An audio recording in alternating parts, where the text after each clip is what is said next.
Hello, everybody. Welcome to another episode of the Big Home Ed Conversations. My name's Kelly, and I'm joined by Ashley, as always, my lovely co-host. And we are basically talking to you guys this week about, well, we thought we'd do a little bit of a highlight reel, really. So we thought the last couple of episodes of the year, maybe what we should be doing is not recapping exactly, but talking about how we have really found ourselves evolving and finding ourselves, the things that we've seen our kids overcome, some of the stuff that actually us as families and individuals as well, like we've maybe recognized about ourselves, things we've been able to kind of grow through and change and maybe start introducing for ourselves, and maybe some of the intentions that we feel like we're setting mentally coming into another year. Kind of writing off some of the tricky bits and focusing on all of the amazing stuff to come. And I think it's really, really easy to get so lost in the bad, the tricky, the hard.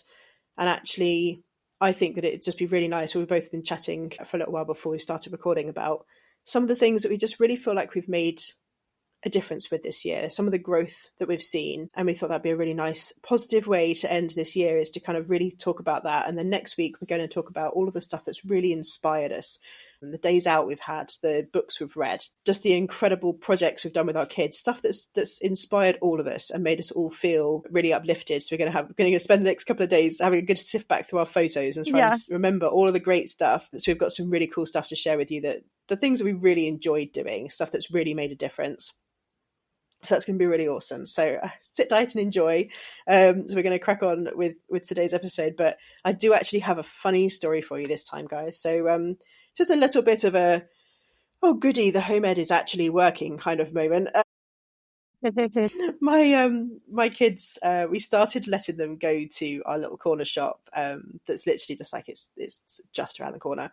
I don't know, sometime this year we started letting them have a little bit of independence. So we give them some cash and we give them their shopping list, and off they'd go, and they go and collect a couple of things and come back. And the first time they did it, they were terrified. They were just like, "What? You're expecting us to go out by ourselves and talk to strangers? Like, what are you thinking?" And actually, they did a great job. Essentially, they woke up this morning and I really wanted some eggs for breakfast and we didn't have any left. And so I was like, okay, I'll send the kids to the shop. Like, I was going to go myself. I was like, no, it's fine. I'll let them go. They can go and have another little go at doing it. I gave them the list and I gave them the £10 note. And I asked my son to get me 12 eggs, a loaf of bread, and some sausages. And then whatever was left after that, they could split between them and get a little sweet or something. So this was the goal. And they went off to the shop, and they really love going by themselves because then they can browse. And my goodness, they spend ages looking at the magazines, looking at the toys. Like, it must drive the shopkeeper crazy. But they really, really enjoy it. So they do normally take a little while anyway. But we kind of reached the 20 minute or so mark. And I was just like, okay, they've been gone a little while. I'm just going to go just check up on them, make sure they're all right. And as I kind of started to walk around there, I spied them running off to go and see the plant pot cat. So just around the corner from us. They were just going and having a little cuddle with this cat. It was very cute. So I tried to sneak back without them spotting me, but they noticed me. Yeah. So fair enough. I was trying to give them some more independence. It's so good for them. But essentially, my son was like, I could only get 6 eggs. And I was just like, okay, was there not enough money? Thinking, obviously, well, everything is ridiculously expensive these days, so fair enough. And he was like, well, no, they only had boxes of 6 eggs.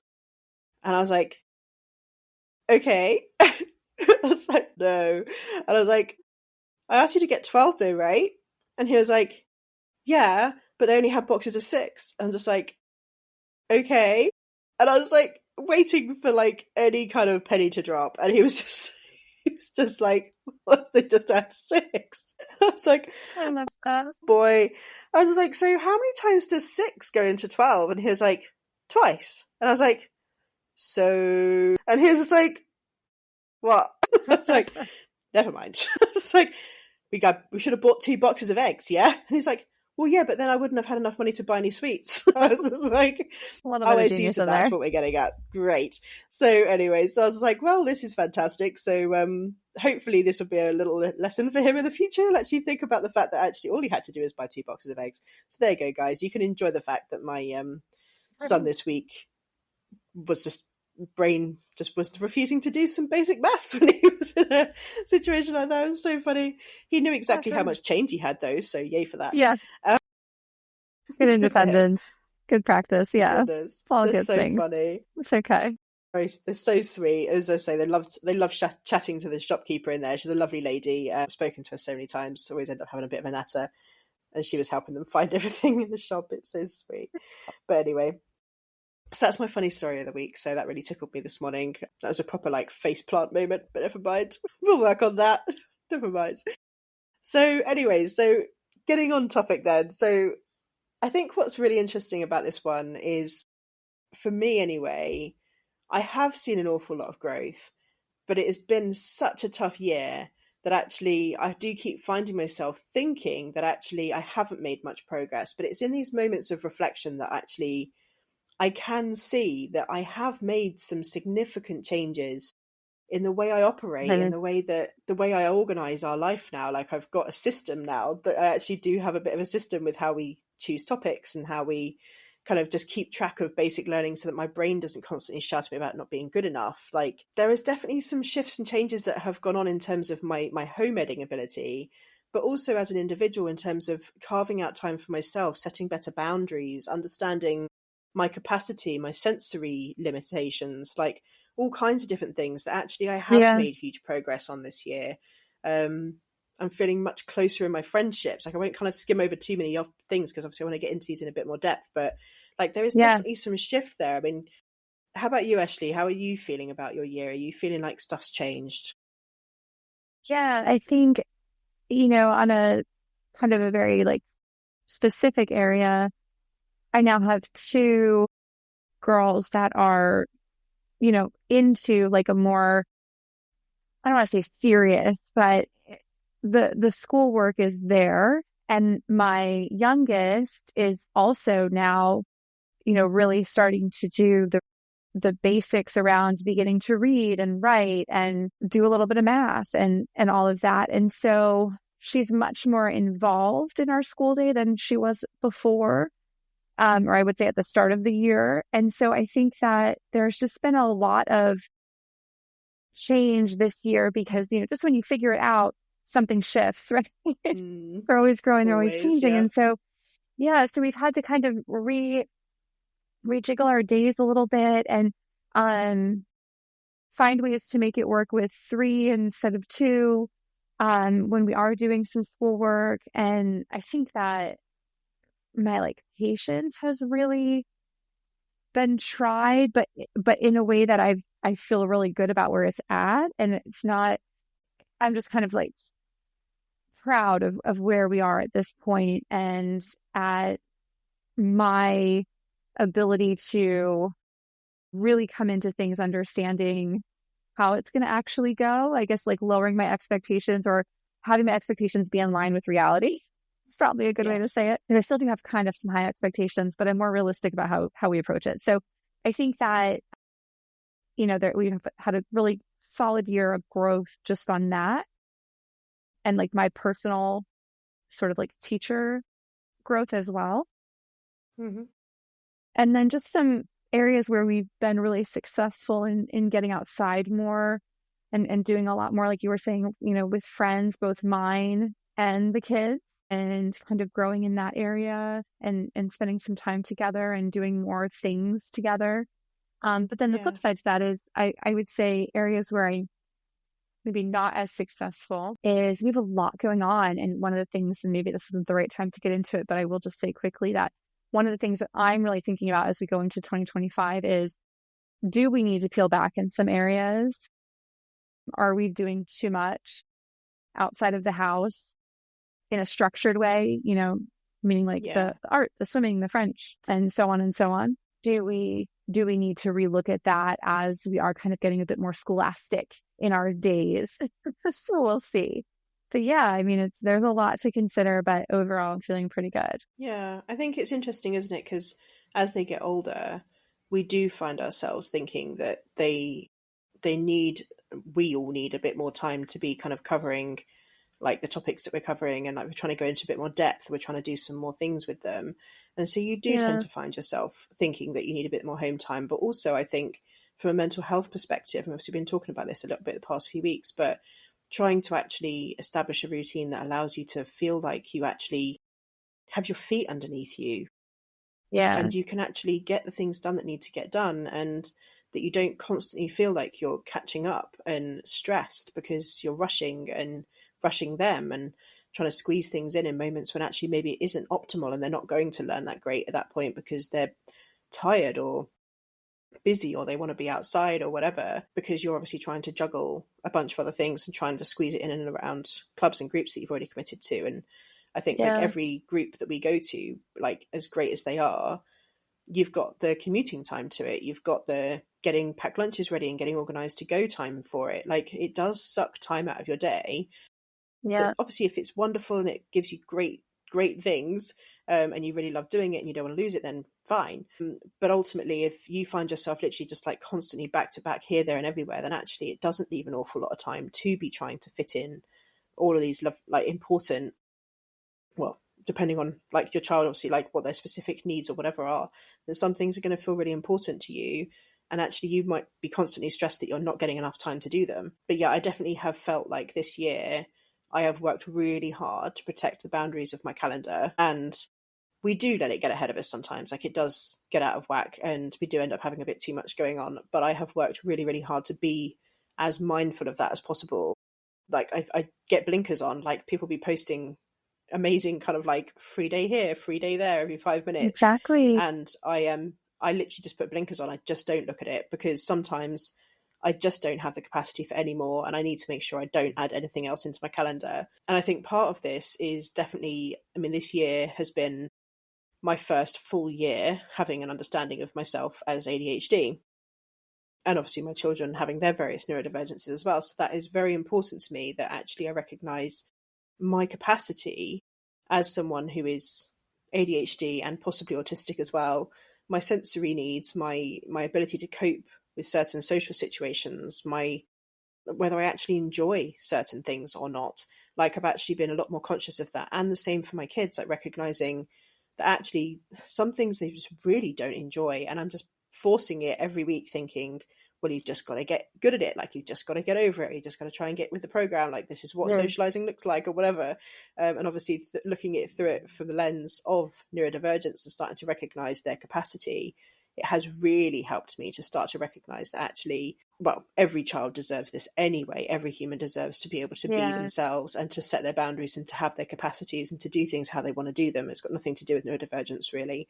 But when a child has got a disability or something that actually means that certain things are actually physically painful for them or really very stressful or cause them to feel really uncomfortable in their own self, that actually I have now got such a much better understanding of what they're feeling, like what they must be feeling in those situations, because I'm noticing it in myself and actually honoring it, that I'm able to actually say, okay, all right, this isn't going to work, or just actually just not go in the first place, actually understand that that's not going to work for us, or just not sign up to that club because we go to a trial and it doesn't work. Like I can sense that it's going to be too loud and they're never going to enjoy it. Like it's going to be far too loud every single week and they're just not going to be able to cope with that. And not in a I'm never going to push them kind of way to try things, but like we tried it didn't work out, whatever. But like, Yeah.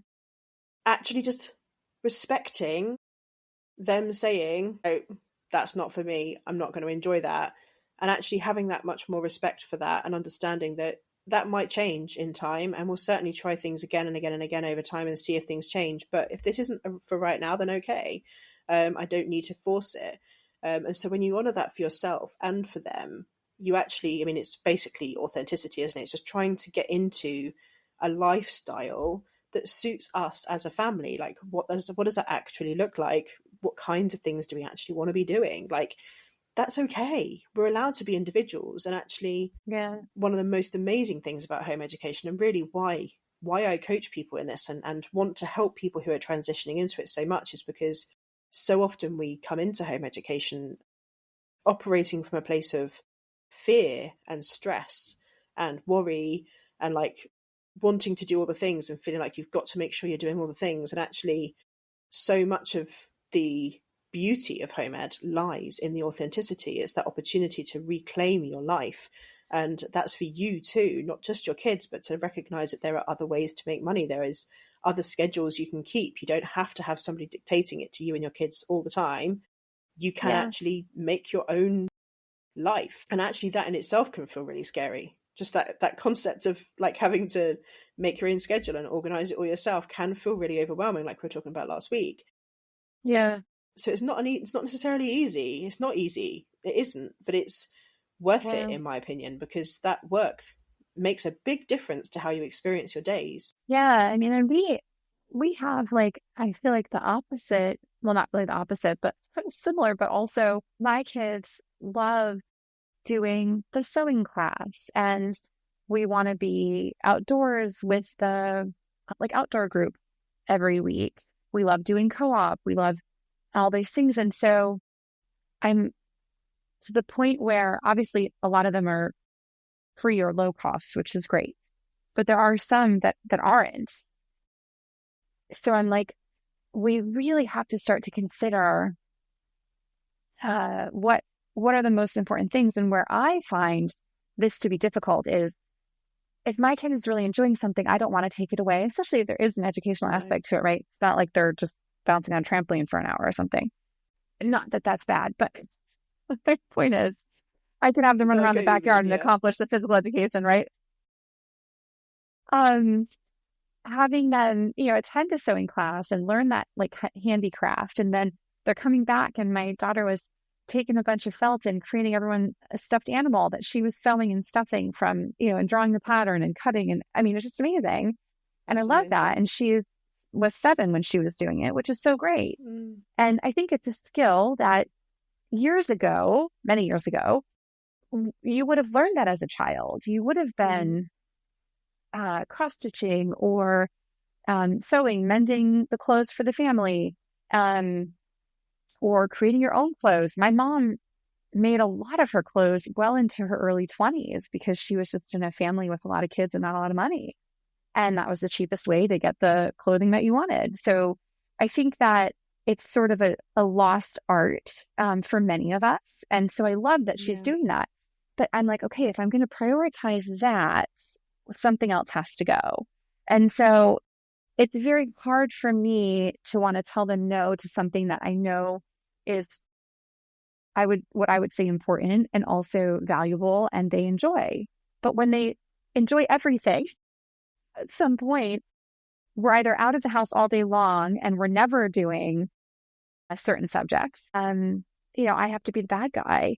And I feel like I'm the bad guy a lot, obviously, as any parent says no a lot. But I hate having to make those kinds of hard decisions and do that with them. But anyway, we will have to have a conversation, I think, as this term ends and we look to next term, just to see if there are areas where we can, peel back a little bit or make a conscious effort to do it at home instead of doing it out. Yeah. I suppose also there's ways of like finding ways to flex with it too, right? Like, it's a bit of a tangent here, but like the concept of like, maybe if like one of them's like, actually, do you know what? I'm not really bothered about sewing. I'll do it, but I don't really care. Then actually it's like, okay, well, could you two do sewing whilst this one comes and does their maths with me? Yes, and like exactly. we use that time to sit and do this and this, and like that's their one-to-one time. And like maybe it's like alternating who gets one-to-one time with each different club. So one of you drops this, one of you drops that, and then we still go to various different things, and we can switch it back around again at some point. Like if you want to go back to doing French, you can do French, and like, but maybe it's kind of having that kind of like, actually maybe we could work on creating that one-to-one time, or maybe it's that you yourself are finding ones that are drop-offs, so that actually, I mean, I call certain things like win-win-wins. So my kids go to a forest school on a Wednesday, that's a drop-off. So I drop them off 9:30 till 3. That's my work time. So they're getting to go outside. They're learning bushcraft skills. They're learning, like, they're obviously socializing, they're making friends, they're helping to make all kinds of things, but they do science subjects as well. So they tend to look like a topic each term. So that's quite good as well. So they are getting into other topics and things, doing other kind of crafts and projects and stuff with them as well. So they're getting some education time. They're getting some physical education time. They're socializing. They're doing all of their usual stuff. But I'm also getting some time by myself. which is super Mm-hmm. important. And I am working, so I'm getting that work as well. So I do a bit of both. So I go for a nice walk with the dog, I have a coffee, I will do a little bit of planning. So I tend to, like, when my brain switches off and it's just like, I just want to go and relax and watch Netflix on my phone in my car now, I always ask it to just do half an hour of planning instead. So like, just have a think Exactly. about the business and like what you want to do next and all the rest of it. So just do half an hour of that first, and then you can go watch Netflix for an hour. But I give myself that little bit of time to myself. I spend some time with the pooch. I have a coffee in a cafe and do some work. And so essentially it becomes a win-win-win. Well, in fact, it's a win-win-win-win because like it covers like all the bases. And so, yes, okay, we're spending the money. Yes, okay, they're out doing something for the whole day and it does take up the whole day, but actually it ends up being a really successful day because it covers so many different bases. And the only downside is that my youngest, she has what is essentially an after-school restraint collapse situation with it a little bit, Yeah, of because she's course. just so exhausted. And it wouldn't help if I picked her up at lunchtime, the same thing would happen. It's very much just being away from me, being in a different Mm-hmm. environment, lots of other social requests and expectations. And I have really stressed to her about masking and the fact that she doesn't have to pretend to be okay. Like if she's upset, she can get a hug. Like they're really wonderful there, and they're really, really receptive to neurodivergence and are working really hard to understand her and help her, to not feel like she has to like hold it all in. If she's Yeah. tired, she can snooze in a hammock, like all those sorts of things. So like they're really Mm-hmm. wonderful, but it does create a bit of a restraint collapse situation for us. So I'm kind of working on that right now. But the point anyway is the fact that certain things in our week can serve multiple different purposes all at the same time. And I think that's one of my intentions for next year, is to look at other ways to get that win-win-win in my week. So is that Yeah. getting, like, there's some kids up the road, like 14, 15-year-old kids who are going on this massive trip next year and they're saving up money for it. So they've been asking if people want babysitting, all the rest of it. And I thought, well, actually, why don't I get them to come and babysit on a Sunday morning if they're around? Like most weeks, if they don't want to do it some weeks, then fine. But see how many weeks they can do in a month where they could come and do that, and they could spend 3 hours with the kids. And the goal is for them to be playing board games with them, do some clever maths, do some Right. Scrabble, like Right. do some kind of Yes. subtle skills with them, like not tutoring, of course, but just like I can give them some ideas, like I can set some stuff up for them to do with them, but just, I don't know, like do a word search with them, like play some board games, but just do something which is vaguely educational and fun, Mm-hmm. Mm-hmm. and just let them have some fun doing something, or they can make some Play-Doh together or do whatever. And that will ultimately mean that they're getting some of the education time that they need every week. I can go and concentrate and do my work for a couple of hours. They're also Yes. having some fun and socializing with somebody else and having to follow instruction from somebody else, which I think is really, really important. And again, it becomes another one of those win-win-win moments where hopefully the cost of the babysitter situation will not overrule how much I'm managing to make by going and working for a few hours.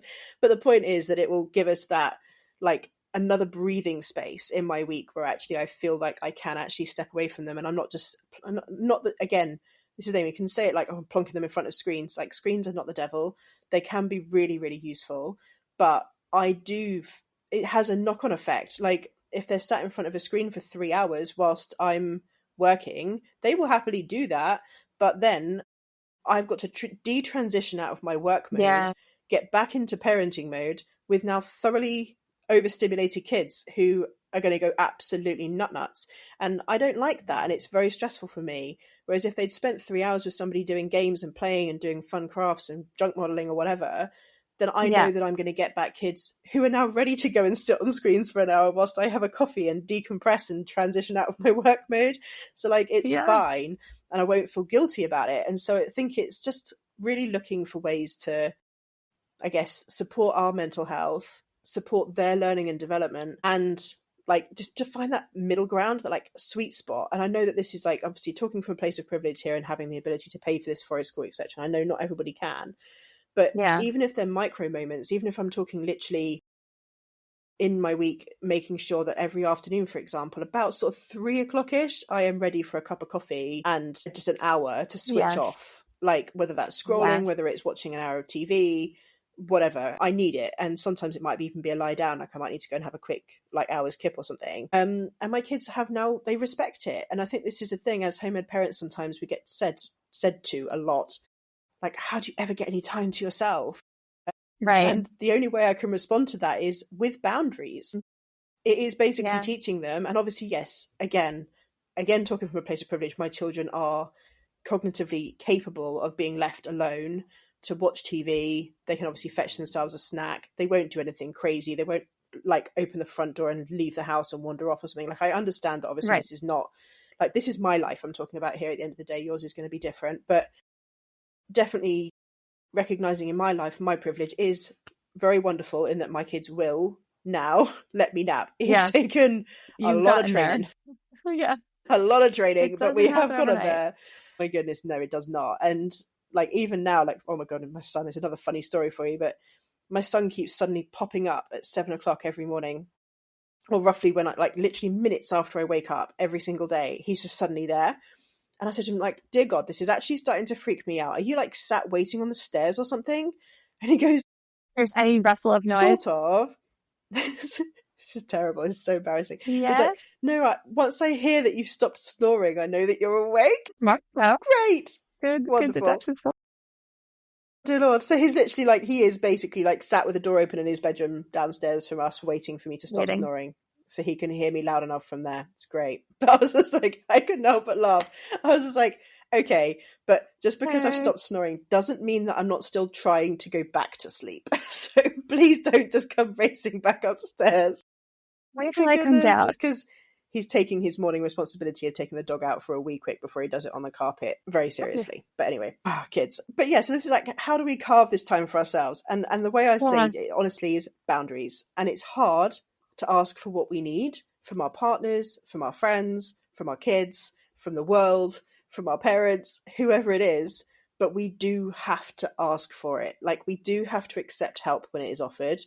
We do have to ask for help. If we've got people who are offering it, say yes. Like, just say yes, because chances are you desperately need it. And actually, if you're not saying yes, for whatever reason, even if it's just because you know that it's possibly going to dysregulate the kids, or you know that actually, like, it maybe hasn't got, like, you know, the fallout afterwards is not necessarily going to feel very worth it. But actually, which happens sometimes. We do need the minute, though. Like, sometimes the relentlessness of it just all day, every day means you never get a chance to look up. And even if you just get one afternoon every 6 months to look up and to actually go, okay, stop, you're not fighting the latest stressy thing, or dealing with, like, you can look at the bigger picture just for a minute, just step back and look at the bigger picture, then actually you might spot some things that you can quickly just rush around and do. Like, I don't know, like taking the sandals out of the shoe cupboard because they keep wanting to put their sandals on instead of their wellies. Or like, you could go do a few things which are just driving you nuts and release your brain of those irritating moments that you're dealing with every day. Like, I don't know, sort out your Tupperware cupboard, or like, do you know what I mean? Like, we're just saying, like, whatever it is that is just day to day driving you mental, go and have a look at the little tiny things that you can fix those problems and actually watch your life transform around you. Like, honestly, it can make such a difference when you're not constantly facing the same little battles because you've actually had a chance to look up. And I think that this is what I've really realized the past few weeks, where I have consciously made a real effort to stop and look up, is I have seen all these little things which I've just been like, head down, ignore, keep on fighting past.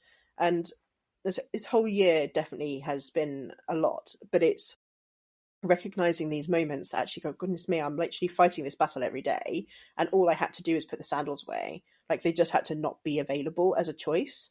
Like, what is going on with my brain? Like, why did I not realize that I could have just taken them out the cupboard and put them out of sight? Well, and it's so funny, right? Because there are so many occasions when this happens that there is a really easy solution, but it's kind of that you can't see the forest through the trees type of a response, where someone will say something like, oh yeah, I should just do that. And I was getting really annoyed recently, and this kind of plays on sort of like some of the independence growth that we've had this year with the kids, which is around laundry. And this is something that I would get just like 3 kids, 2 adults means that we fill a laundry basket daily, easily. And so the laundry just never ends. I mean, and if you miss a day, and I know everyone has their own process, which is so funny to me. Like, some people just do like one day of all laundry. or like one load a day or whatever their like process is. And we don't really have a solid plan for laundry. I think that's another conversation for another podcast probably, but not ours. And I was like, I have to get these kids involved in this because I'm constantly being like, okay, 5 minutes to change laundry over. Okay, I'll be right back. And so I've just tasked them, when you hear the dryer buzz, that is your signal to go fold the laundry. I don't care if it's your laundry. I don't care if it's mine. Whoever's it is, fold it. And they do a horrible job, but we're getting there. So they're really good at towels. Other things, not so much. But if we don't let them learn, right, how are they ever going to learn? And then I don't come down to as wrinkled laundry as I would if I had just left them in there.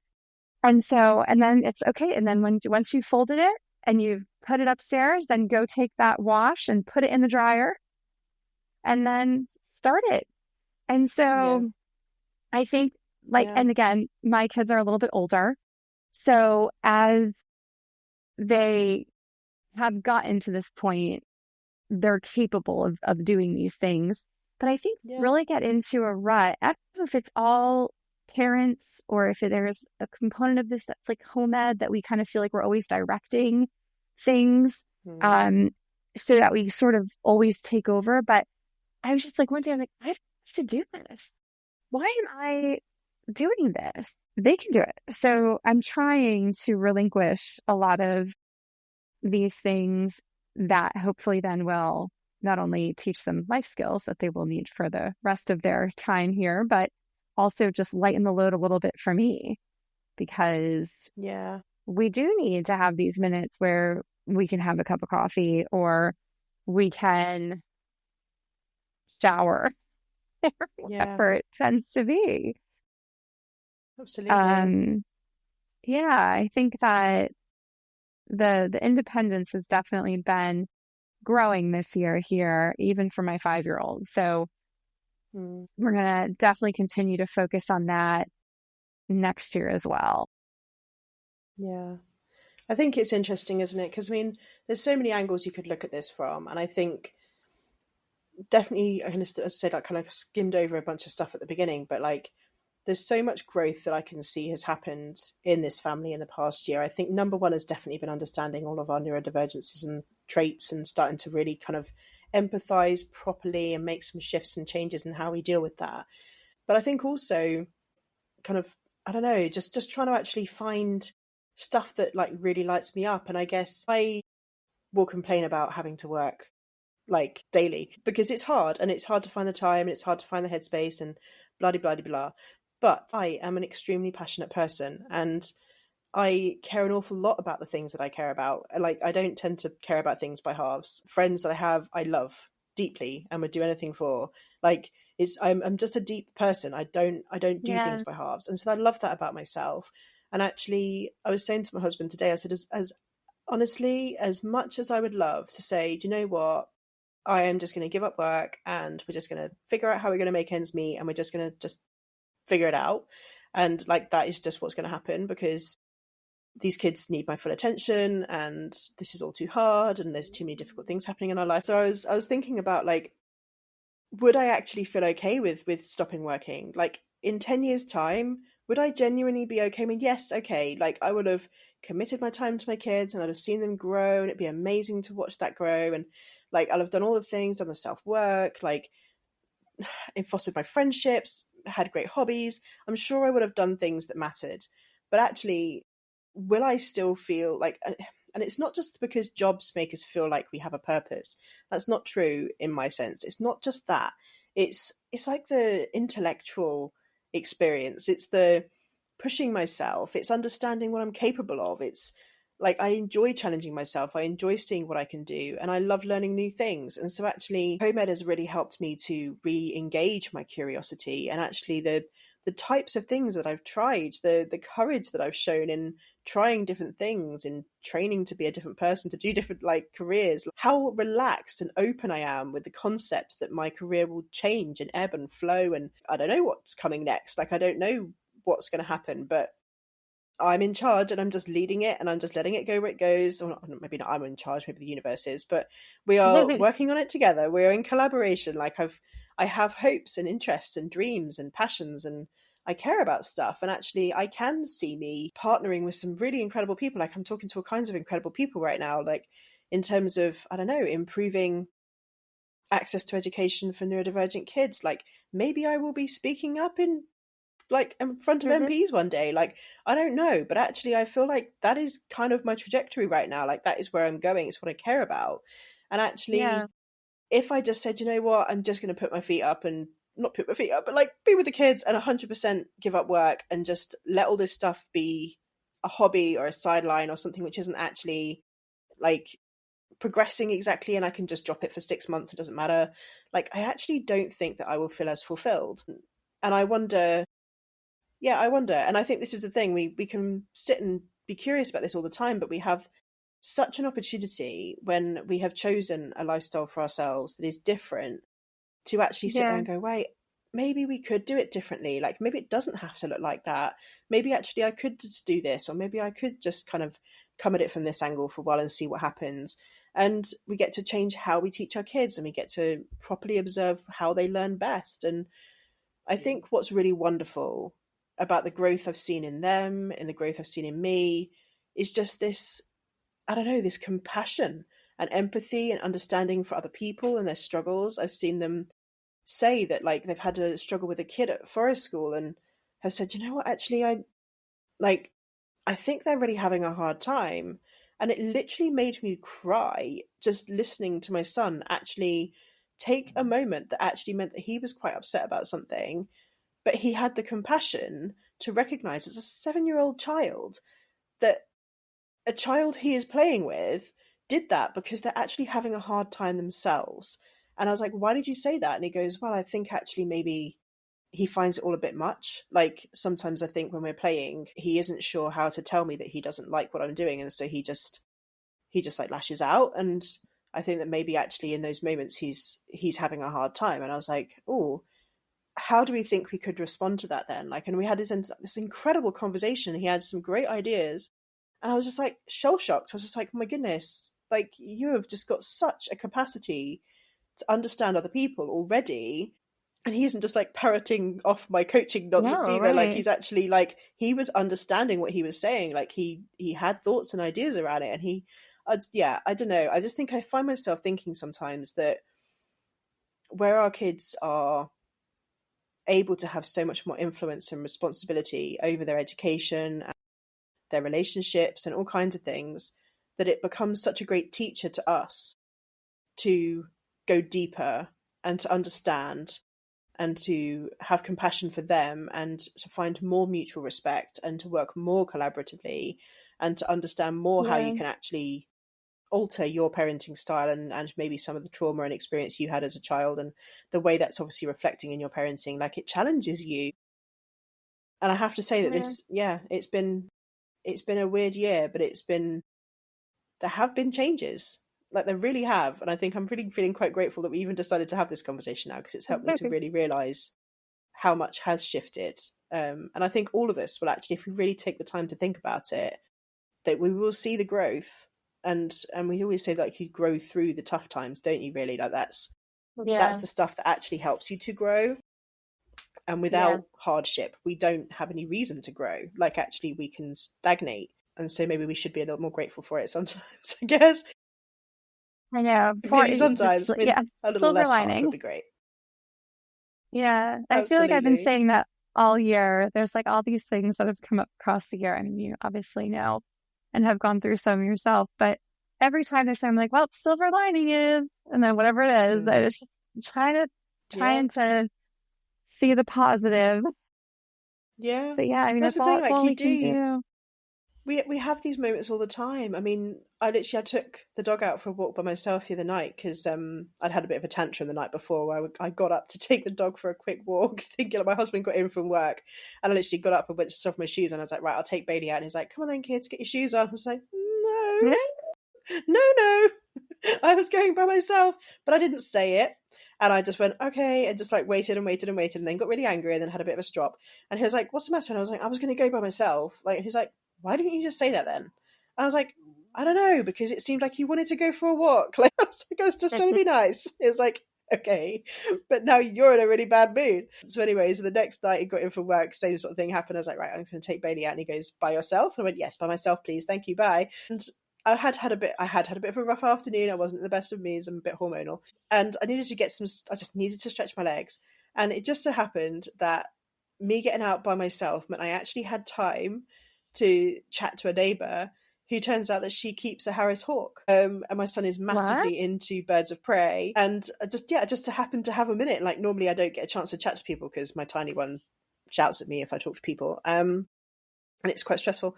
And so I actually had this amazing conversation with her, and I was like, this sounds ridiculous. Could we come see it at some point? Like, the kids would absolutely love to come see it. She was like, yeah, of course. See it. She's off at the minute. She's gone off on a bit of a fly around for a few days. Like, we haven't seen her for a couple of days, but she'll be back. I'll let you know when she's back and you can come say hi. I was like, God, what an amazing opportunity. So like, you get these things, like these little windows. If we carve them out for ourselves, we create opportunity, we create headspace, we create the chance to move things forward. And like, stuff that maybe wouldn't have happened if I hadn't have gone out at that specific window of time. Like, I might never have known that. Like, that we have to think that through the difficult bits that maybe lead to a good bit that maybe leads to something else. And I think that's what I truly believe, is that life does. It is constantly opening and maybe closing doors as well. And we are just supposed to just pick one and go and just give the next one a try and see what happens next. And I love that. I really do credit home ed with an awful lot of that sort of fun tangentability that it brings me, from the topics that we learn, to the people that we talk to the places that we end up, to the routines and weird weeks that we have in random places and stuff going all over the place. Like, if we weren't home edding, then so much of the richness of this year wouldn't have existed. Like, we would have just been in the same routine day in, day out, doing the same things. And actually, I mean, that would bore me to tears anyway, but I think I am very grateful, even though it's hard sometimes, for all of that. Yeah, I love being involved in their education and just their day-to-day life. I find that I really appreciate getting to know them. And I think that when I look back, it's just a small window of time, really. My oldest is 10, which means that she's already closer to 18 than she is to when she was born. And like 8 summers left, So I mean, I think that it's just one of those things where I don't think I will ever regret the time that I have with them. I can't see that being something I would regret. And so I'm just really trying to always keep that in the back of my mind when things are challenging, or as we're like entering a new phase of life and their growth and development. Just making sure that I stay really appreciative of that, and getting to be a part of that instead of just more on the side observing, which, not that that would necessarily be the case if they went to a traditional school, but I definitely think it's a value that I am really enjoying. And I hope they will too, when they look back and just say, oh, I mean, I think my kids don't really understand when other parents go to work and that the kid goes to like a childminder. I think my smallest would implode. I think honestly, just the thought of that, then I was like, she would not cope with that. Like, that would be like, sorry, what? You're going to leave me 30 hours a week? Like, are you insane? Yeah. She doesn't let me go for 30 minutes. Yeah. So I think and obviously we're very fortunate to be able to do this, and I really appreciate that. And I try to keep that in mind when I feel the frustration of being the primary parent. I'm like, okay, but I'm getting all this goodness too. So it is definitely something I'm appreciating. And as things change, I keep that in mind. It's wonderful, isn't it? I think there is so much to be positive about and to be grateful for. And I think this is the thing. This time of year, I always find it's important to do some reflecting, and not so much in a like setting New Year's resolutions and all that nonsense, but just there is something nice, I find, about wrapping up a year.